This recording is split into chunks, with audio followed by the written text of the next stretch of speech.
Welcome to the Spirits, Angels, and Guides Oh My podcast. Where the supernatural gets real, baby. You know, grief is something every single one of us will experience. But spiritual grief, that's a whole different layer that not everyone talks about because not everyone understands the difference. And when you've had spiritual experiences, or you're intuitive, or even just open, losing someone doesn't just feel like loss. It brings questions, sensations, and sometimes even moments that don't make logical sense.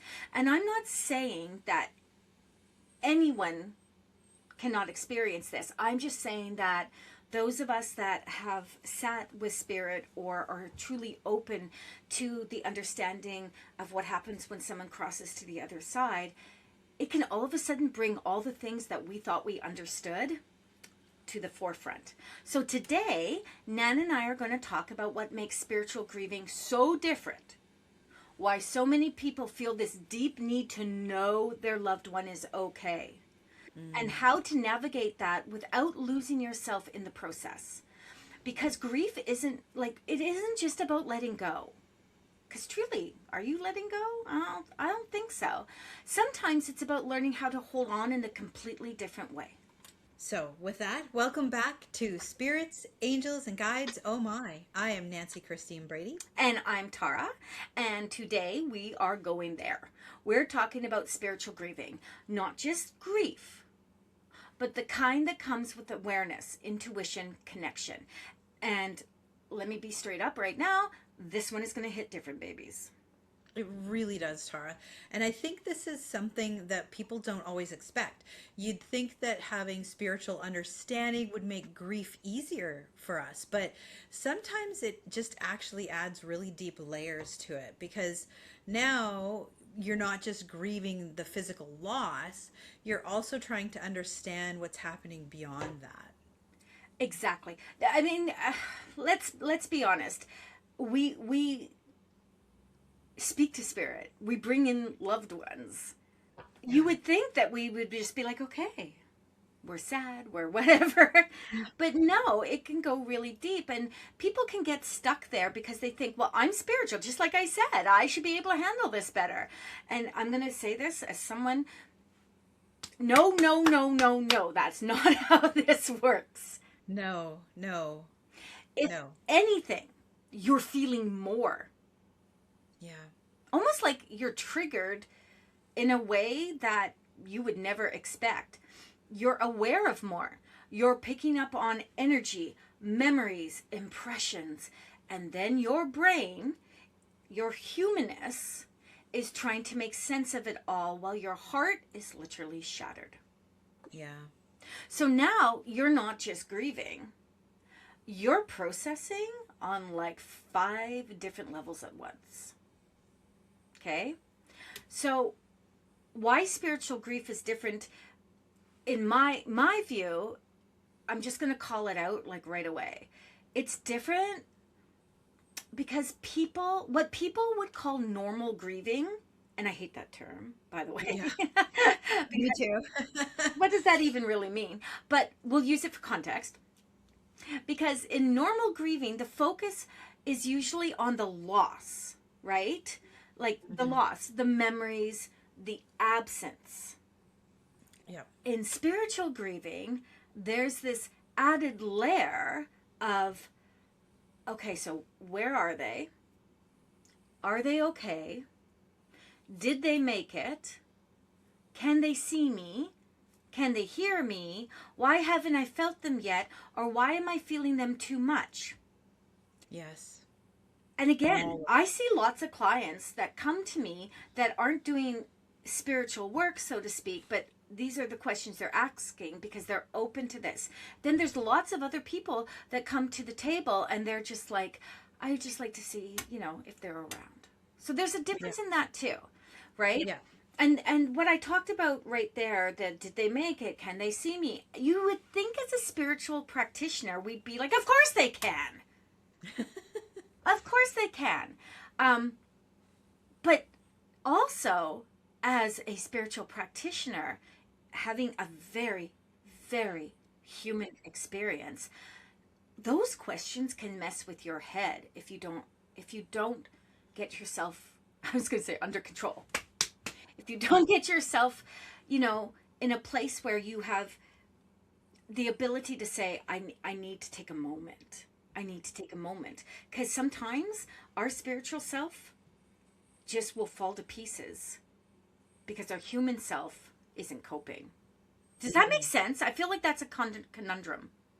No, it does. It totally makes sense. Okay. And I think that's what's really important here is that people don't realize how natural all of those questions are. I get all the same questions when people come to me for readings, wanting to know if someone you love is okay. That's not spiritual weakness, Tara. That's love. For real. It's our heart, right? It's our heart trying to heal and to understand. But when we're intuitive, so when the listeners out there, when you're intuitive or open, that question can become very consuming because we really feel we need to be plugged into this. You're not just wondering, you kind of are searching a little bit for everything that we've seen that we give in the readings. Oh my gosh. And I feel like the word consuming is it.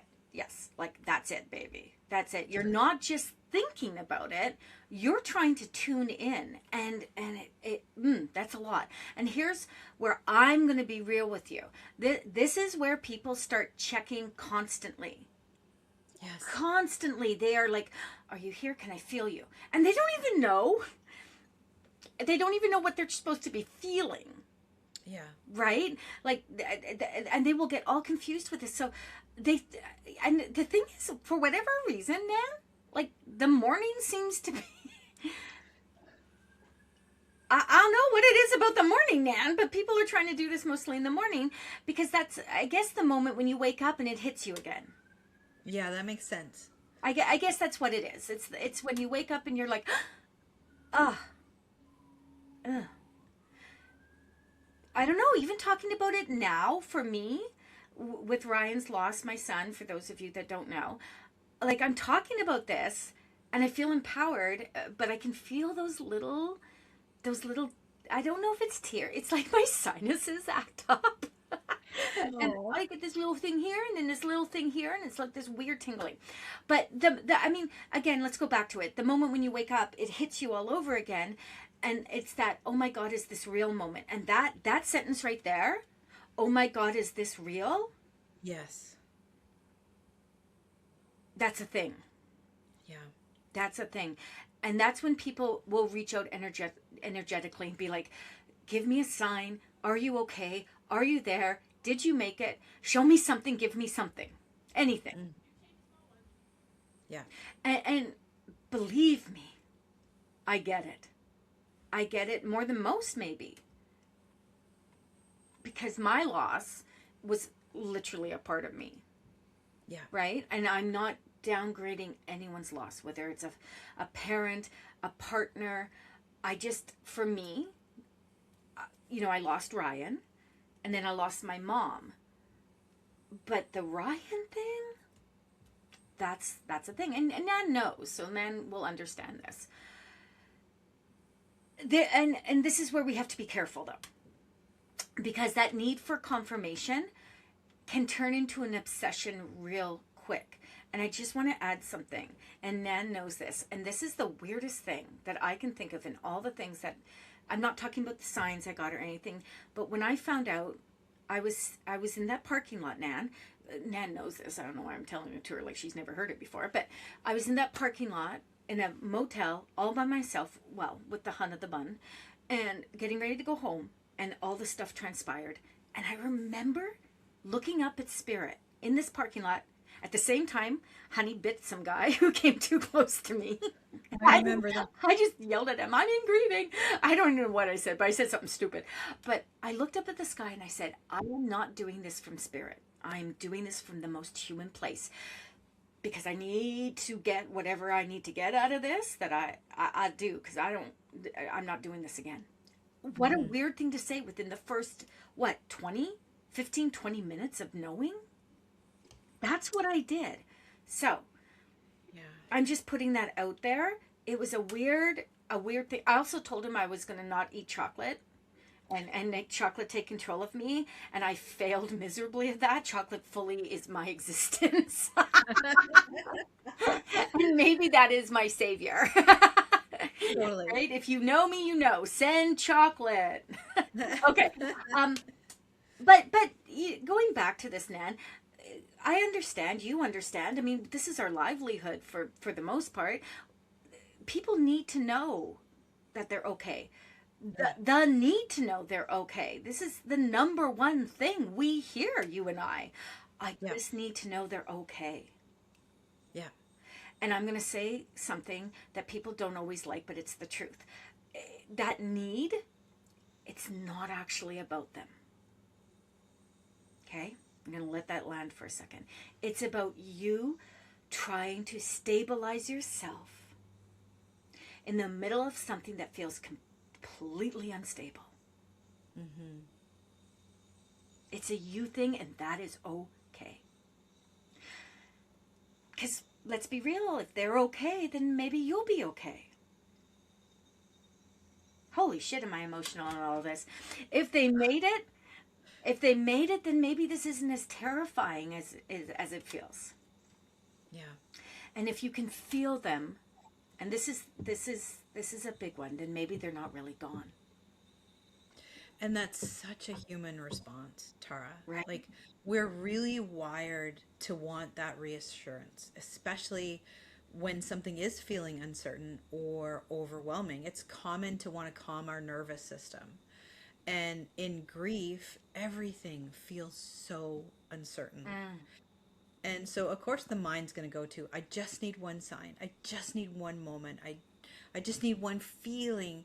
Please tell me everything's okay. Right? Oh my goodness. And here's the thing. Spirit doesn't operate on your panic timeline. And I don't say that, facetiously. They don't show up because you're gripping for them. Mm-hmm. They show up when there's space. And when you are constantly reaching and checking and demanding, you're actually in what I call fear energy. Right? This is panic mode. This is fear energy. It's not connection energy. And that will block you every time. The very thing that you're trying to feel. Mm-hmm. What are your thoughts on fear energy, Nan? Yeah, I agree because, we are a human having a soul experience. And so when we're sitting in that fearful energy, we're not sitting in our connection to spirit. We're focusing on those human feelings of fear. And it's a very different place to be because, and a lot of times when we're grieving, as much as people might not want to hear this, we're meant to be in our human. We're meant to be processing these feelings and going through the human emotions. And that's why I was so happy to hear that you said that to spirit. Okay, I'm going to experience this in my human. I'm not going to lean on the spirit connection part of this. Because that's what we did. And I do a lot of Akashic work, right? And so I firmly believe we incarnated here to learn these lessons.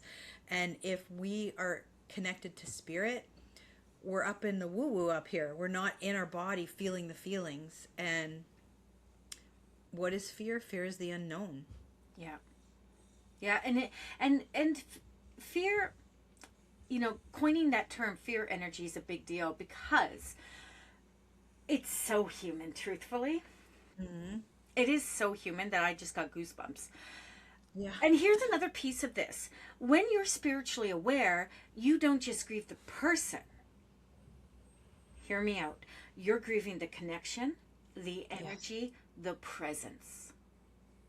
The big thing is the presence, the energy and the presence, right? That they're not there anymore. They're not there. You can't reach out and touch them.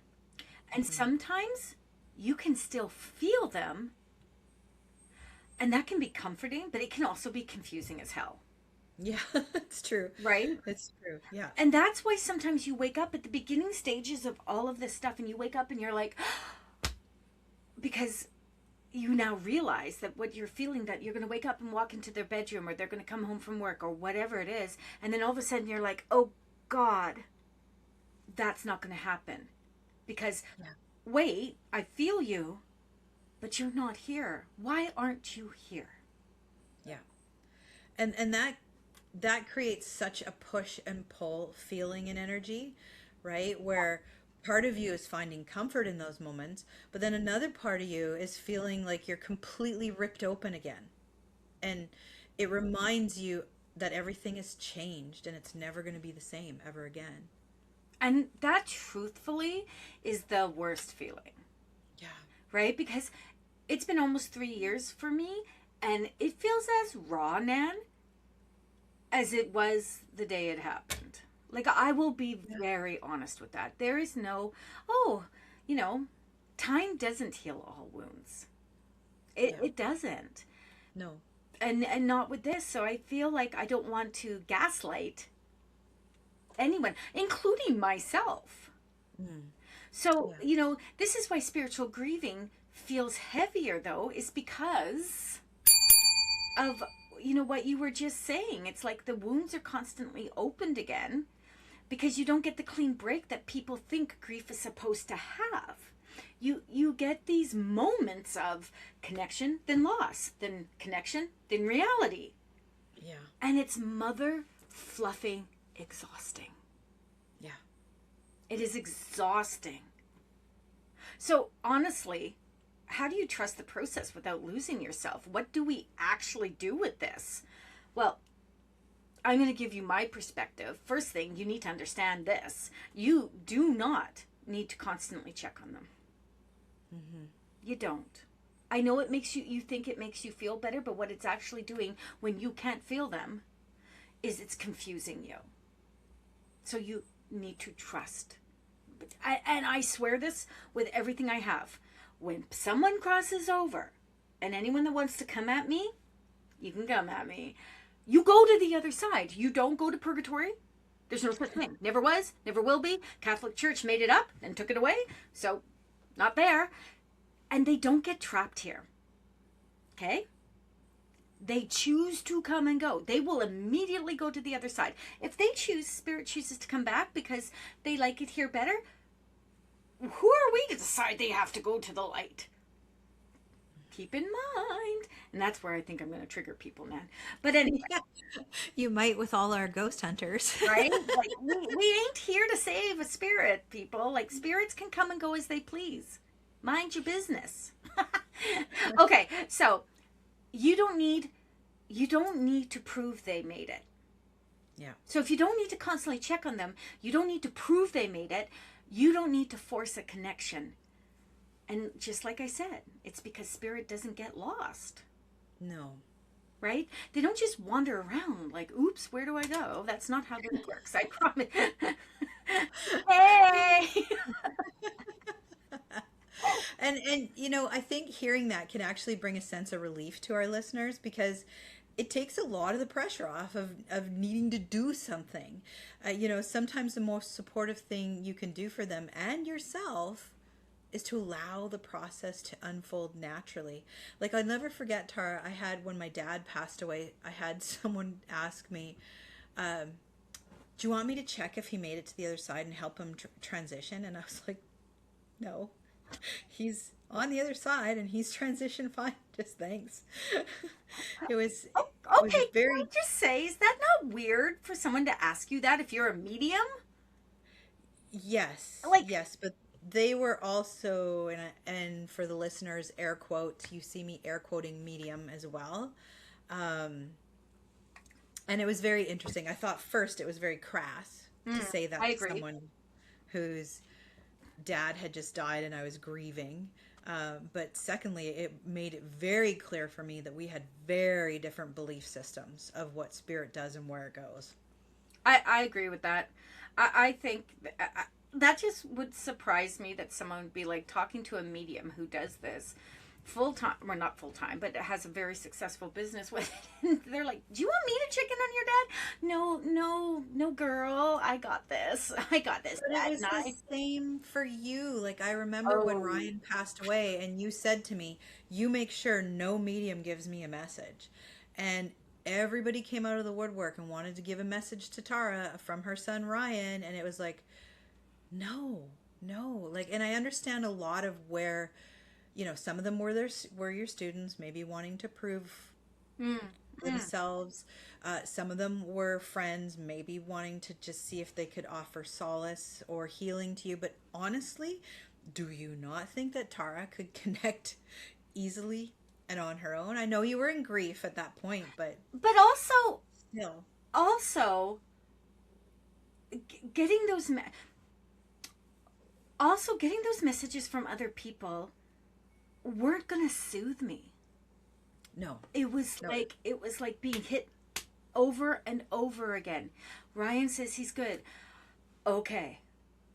Yeah. Right.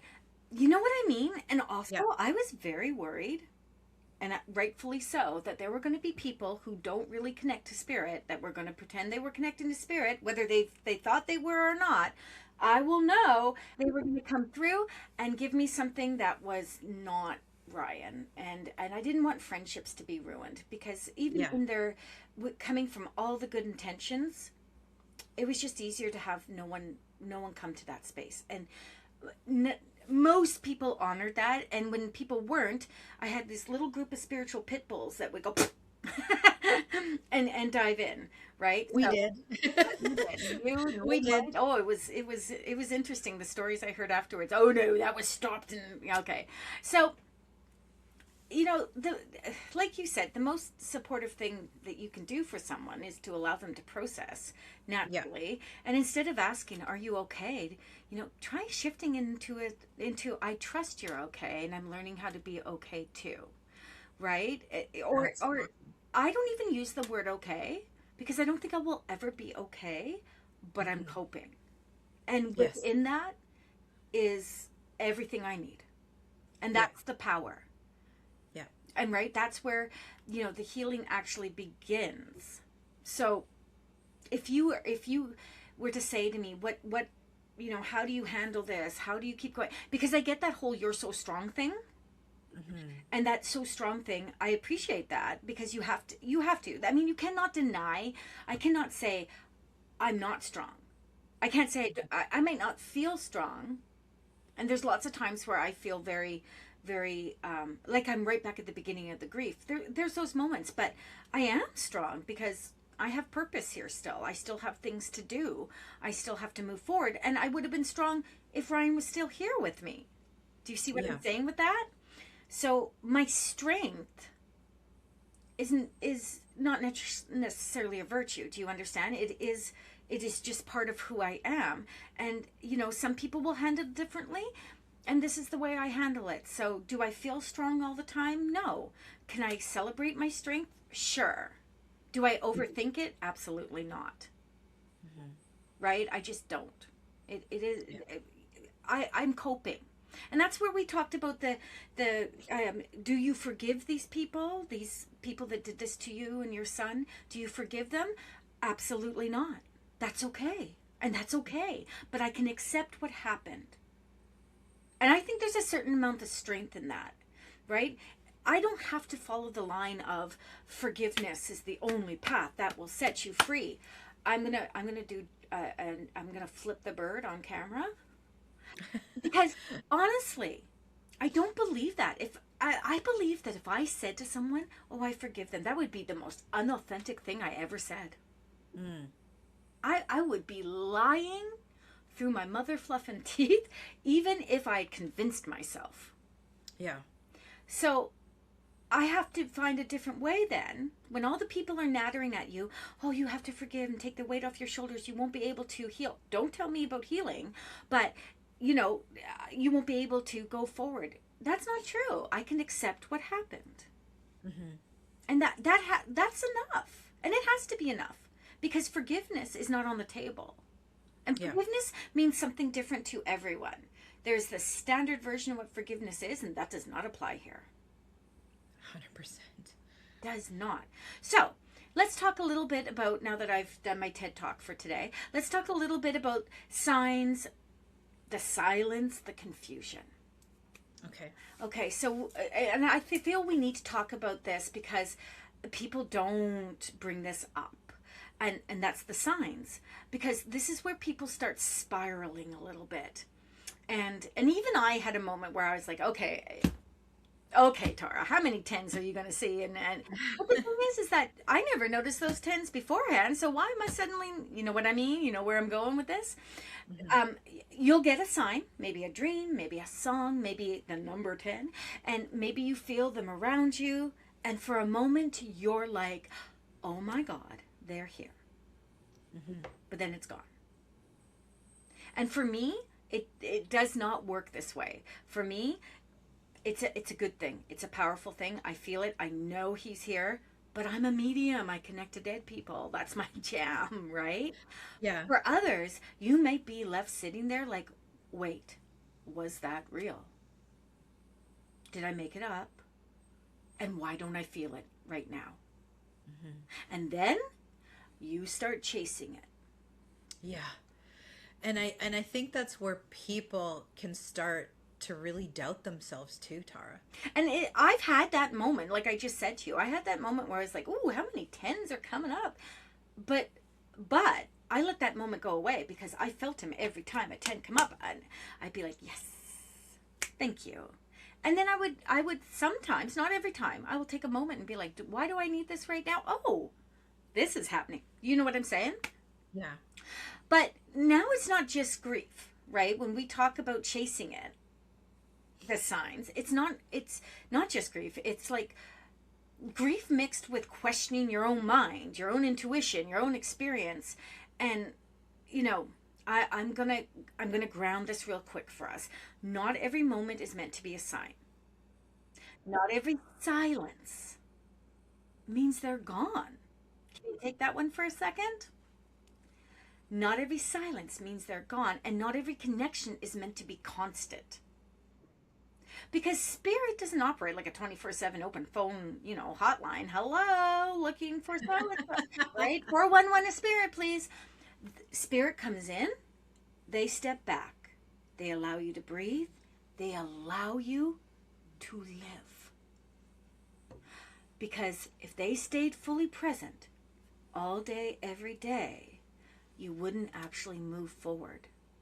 And that is not the goal for spirit, for you, or for anyone else around you.